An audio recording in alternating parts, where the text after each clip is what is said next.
بعد الهزيمه من دجله دي روشته اللي ينفع الزمالك يمشي عليها، لان احنا عندنا مشكله كبيره. اسمع يا سيدي، اول حاجه احنا عندنا مشكله في الباك اليمين. لازم يمشي صلاح مصدق، لانه ما شاركش في اي حاجه، يعني شارك دقايق في الثلاث مباريات وما شاركش النهارده.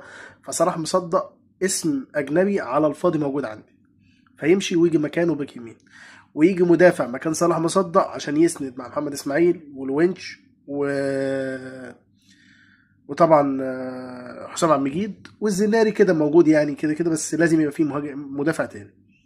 خلصنا من الحته دي. مركز ستة لازم تخلص حمدان حمدان مع ربيع، لان دونجا ده على الله حكايته. طيب، نطلع قدام شويه.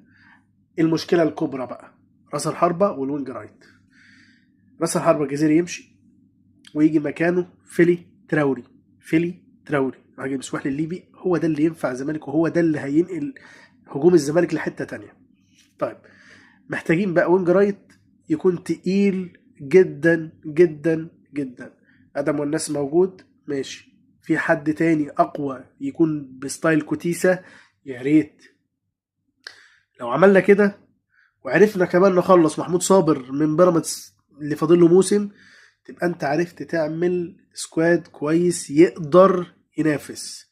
غير كده لو دخلنا الموسم باللي احنا فيه ده بالجزيري والجفالي، هتقولي طبعا وينج رايت، طبعا الجفالي هيمشي. جزيري جفالي مصدق، التلاتة يمشوا، التلاتة يمشوا.